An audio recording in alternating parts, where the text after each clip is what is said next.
High, আমি সুস্মিতা। আমার চ্যানেলে আবার একটা ভিডিওতে সবাইকে ওয়েলকাম। অ্যাকচুয়ালি আমার গলাটা ভেঙে গেছে, তার জন্য আমি এতদিন ভিডিও দিতে পারিনি।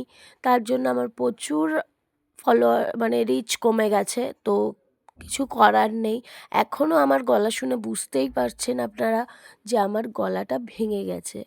এর আগের ভিডিওটা ছিল যে আমরা এই পুজোতে যাচ্ছিলাম, আমি আর আমার মামা। তো তখনই ভিডিওটা পোস্ট করেছিলাম। এই হচ্ছে ঠাকুরের মাথায় তেল, দুধ এইগুলো ঢালা হচ্ছে। কাদের কাদের ওখানে এই পুজোটা রয়েছে, আমাদের ওখানে বলা হয় এটা বিবিমার হাজত। এই পুজোটা হয় পুরো গ্রামকে নিয়ে।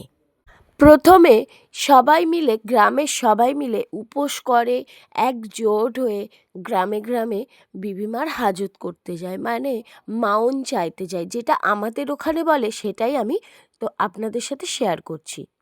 তারপরে সেইটা নিয়ে গিয়ে সেখানে ওই যে আমাদের ঝাউখালি হাট বলে জায়গা আছে, সেখানে এই মন্দিরটি রয়েছে।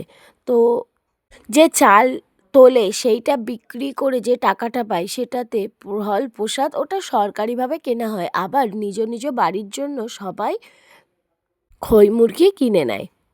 এই যে দেখুন, তার ফাঁকে আমার মাম্মাম ঠাকুরকে প্রণাম করছে কতক্ষণ ধরে। তারপরে সেইগুলো নিয়ে গিয়ে ওখানে পুরো গ্রাম এক জায়গায় হলেই তবে এই পুজোটা হয় গ্রামের উদ্দেশ্যে।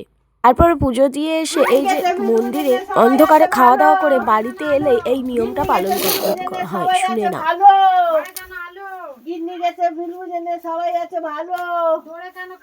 ছেলেগুলো সব লড় ভাটা, ছেলেগুলো সব লড় ভাটা।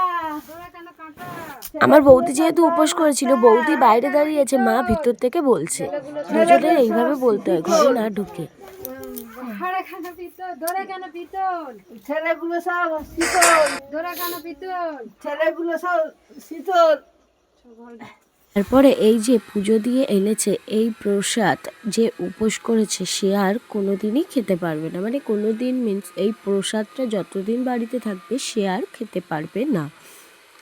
তো ভিডিওটা কেমন লাগলো? আর এই যে আমার মাম্মাম প্রিয় ক্ষীর খেজুর খেতে বসে গেছে।